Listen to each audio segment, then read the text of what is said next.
welcome back to the ROTS channel. And guys, I have something very special planned for us today. That being the Star Wars Black Series Walmart exclusive Clone Commander Cody from the 20th anniversary of Revenge of the Sith lineup. So yeah, this is probably one of the best releases so far throughout this year, is the Walmart exclusive lineup of the, Star Wars Black Series figures commemorating the 20th anniversary of Revenge of the Sith, one of the greatest films of all time. And what better way to start it off than with Cody himself? So you get this awesome packaging to sort of like resemble the early look of like the figurines back in the day. And I remember, as a kid going to my Walmart, picking up some of these figures because episode 3 was like one of the best films of that time, and I would just watch it over and over. And now getting to see it, recognized again for its anniversary is even better. And of course, you get this massive bubble featuring the figure and the accessories. The packaging is amazing. You get that retro look with the old-fashioned like Vader sort of thing, like a cutout. It features Obi-Wan and Anakin fighting up on top, the lava in the background, and then you get this really cool, sort of like picture of Cody, of course, during the Order 66 scene. You get the, sort of like old-fashioned Star Wars text with the Revenge of the Sith logo, of course, his name on the bottom. And then checking out the back, you get a really cool description of the anniversary, things like that. A shot of the figurine, another shot of Cody up there, the logo, and then some warnings on the bottom. More warnings on the bottom right there. And pretty much that's it for the packaging. But I'm going to get them out of the, bubble safely so I can save some of the card back, things like that. And we'll go on with the review. So here's Cody out of the packaging. And check out the figure, out of the box, things like that. He looks pretty good. I like the overall amount of detail that I'm seeing already. But I'm going to go ahead and do like a comparison after, doing an overview of the figurine. So please stick around for that, because there are a few things that I could already point out that are completely different from the archive one, which you just saw, and the anniversary release. So checking out the head sculpt, things like that, looks really good. Of course, it captures, that very lifelike look of Tamora Morrison very well. But this, I'll just go ahead and point it out. This is where it gets interesting. Yeah, that's where I started looking at the smaller details, things like that. They missed out on one of the biggest things that makes Cody Cody. He doesn't have that scar of his. I've been looking to see is the mold any different, things like that, but I do not see any sort of printing for that scar at all. So it's basically your typical clone trooper head, which is very disappointing. I really wish that they had at least given the extra effort to include his scar, but you guys tell me, because I know that I am not tripping, nothing like that. He literally does not have any type of printing or things like that on the mold. So again, that's kind of the reasons why I wanted to do a side-by-side comparison with him. But other than that, you are getting a decent size, or sorry, not decent size, decent looking, clone trooper head. So of course has the likeness, like I said before, has his haircut at least with that sort of classic cut that the clone troopers have. And besides that, you do get, thankfully, articulation at the neck and the top of the head. So you're able to get some pretty decent movement, side to side, back, and forward. Looking at the torso, love the torso already. And in a minute, that's how I'll give it the comparison, things like that. But I will already say that the anniversary release has a way better torso, in my opinion, just because of the battle damage that you can see, and it's more realistic, surprisingly. So it has, of course, more battle damage, has some great detail in that paint job, things like that. And then this is interesting too.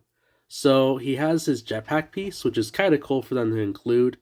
It almost feels like it could come off, like, like right there. It looks like it has a peg.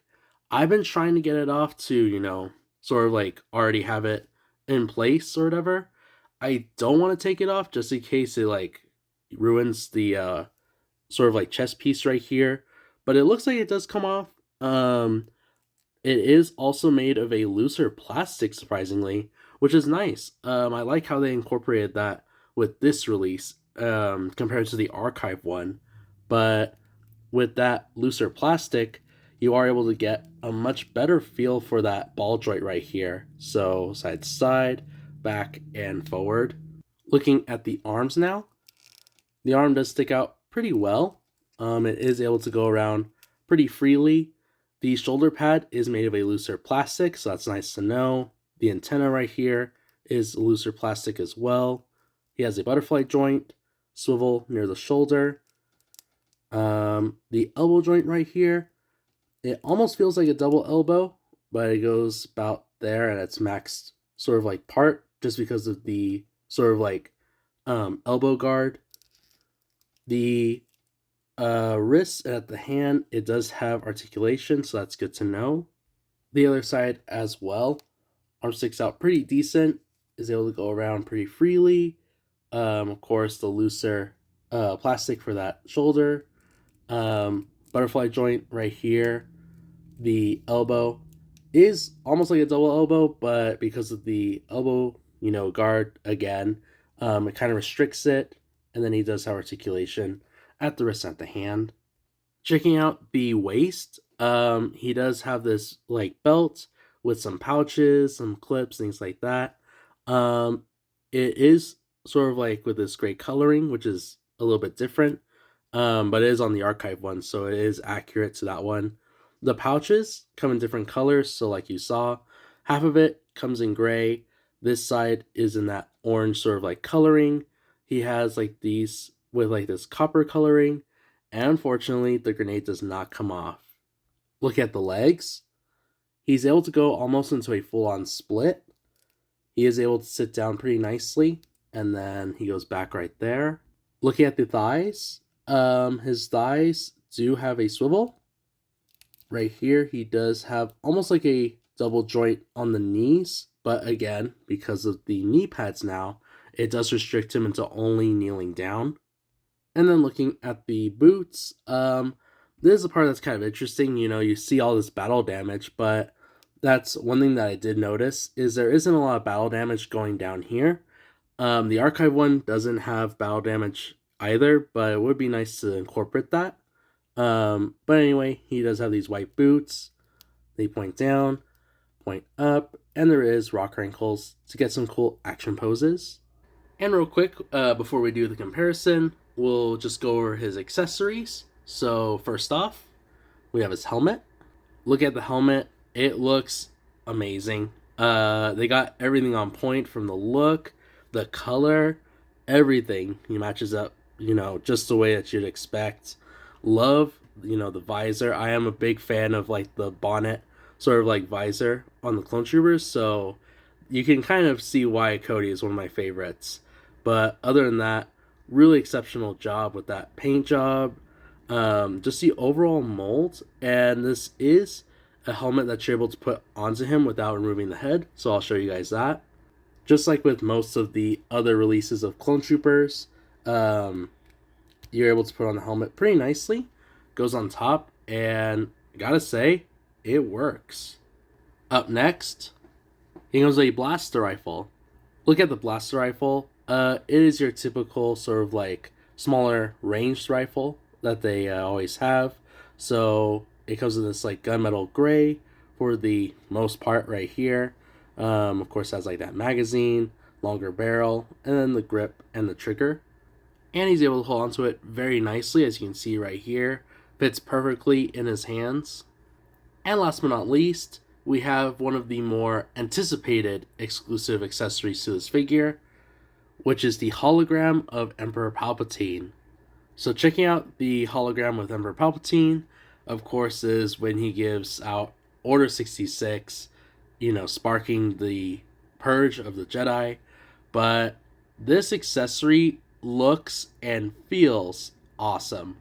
I love the sort of like look to it, how it is able to go into these darker and lighter tones of the hologram with these, blue tones. But I love the texture.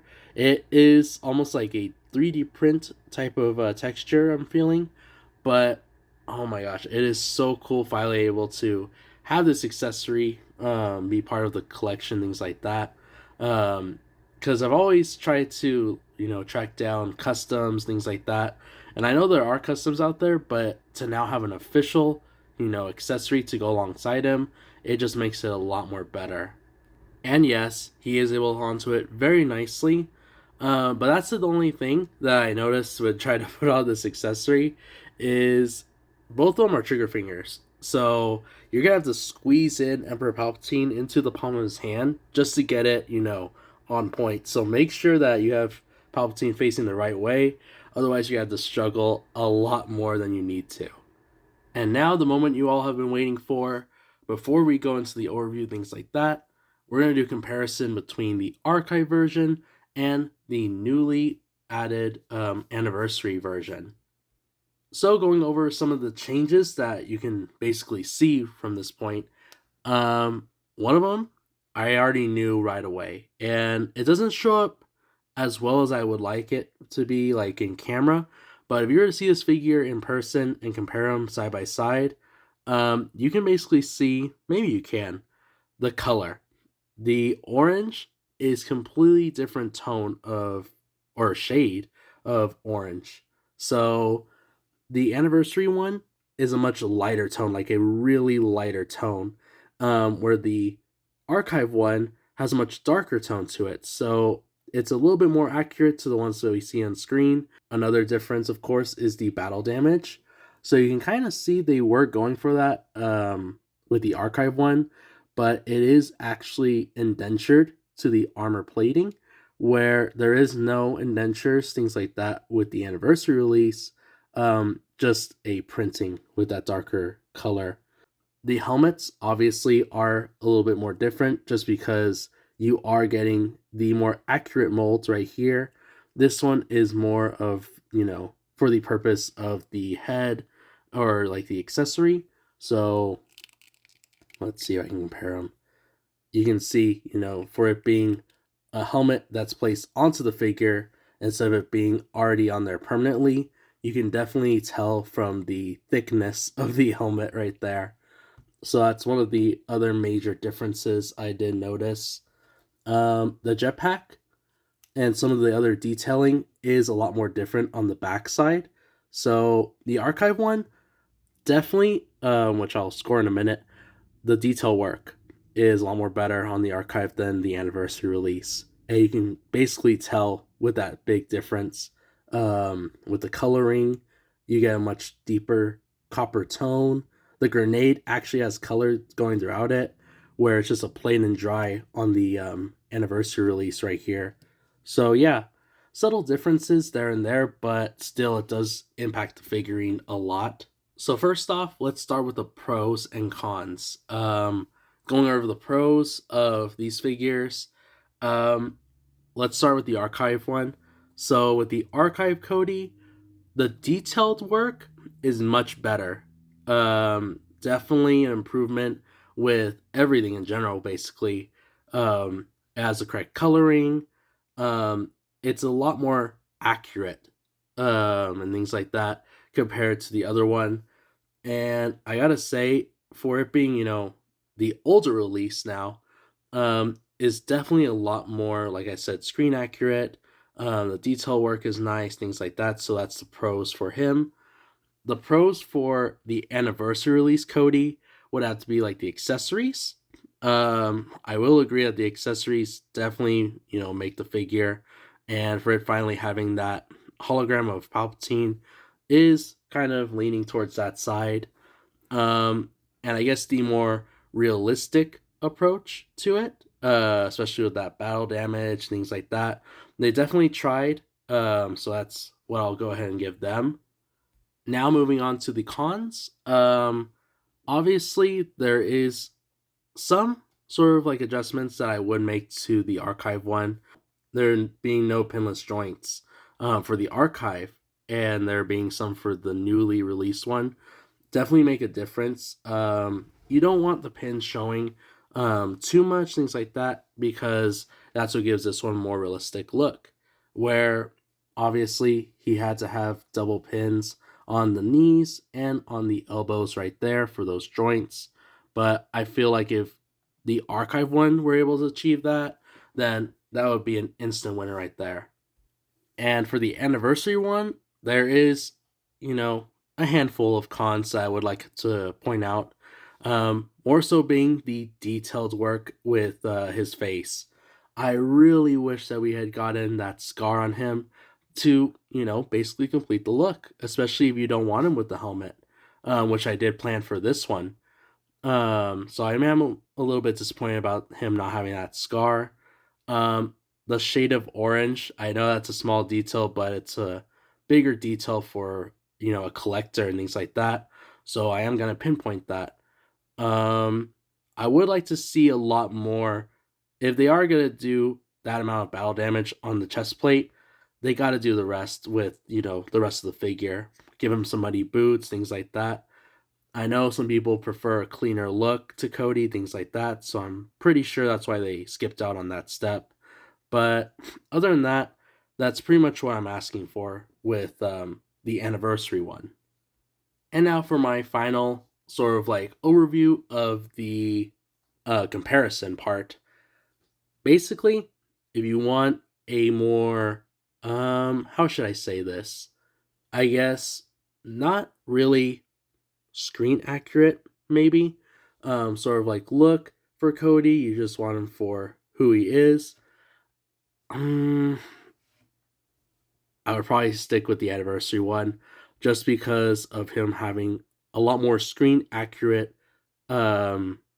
accessories to go along with him, especially if you're trying to add him to like a diorama scene. I would definitely try and pick him up while you can. But this is where it gets interesting, because if you want sort of like a Cody that is able to achieve certain shots with the correct coloring, a lot more basically better detail work and things like that, then I would prefer the archive one. So it is a little bit of a tiebreaker there. There is like a 50-50 type of thing going on. Because you are kind of leaning towards maybe the newer release for the more screen accurate, or maybe the detailed work is a little bit better on him. But honestly, it is, what it is.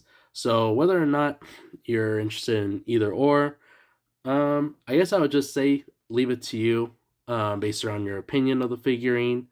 So yeah, now heading into the overview of Cody, the anniversary one. Again, really awesome figure. Loved it. I'm glad I got the opportunity to review him now. But again, there are those pros and cons that go with the figure, like I had mentioned before. More so on the coloring, some of the smaller details that need to be added to this figure. But overall, it is Cody. It is what it is. So I would definitely pick him up. He isn't the worst out of the bunch, especially with the lineup, things like that. But if you haven't gotten your chance to get any type of Cody figure, you need to try and find him out in the wild, because once this lineup is gone, I doubt we're going to get Cody, as a re-release. Maybe if we're lucky enough, they might fix him up for the Revenge of the Sith lineup. But for what it is for right now, he is totally worth the pickup. And yeah, I do know this is a little bit longer than my usual reviews, but I did want to try and throw that out there to give you all, a more accurate review, instead of just saying, oh yeah, buy this. That's not the purpose of why I do these videos. So I like to do these more in detail type of talks and things like that. I know it does run time a little bit longer, but it is what it is. So I'm glad that you all stick around for this type of stuff. And with that said, I'll go ahead and leave it here and say, if you enjoyed this video, please be sure to leave a like, subscribe, and follow me on Instagram. And I'll catch you all on the next one.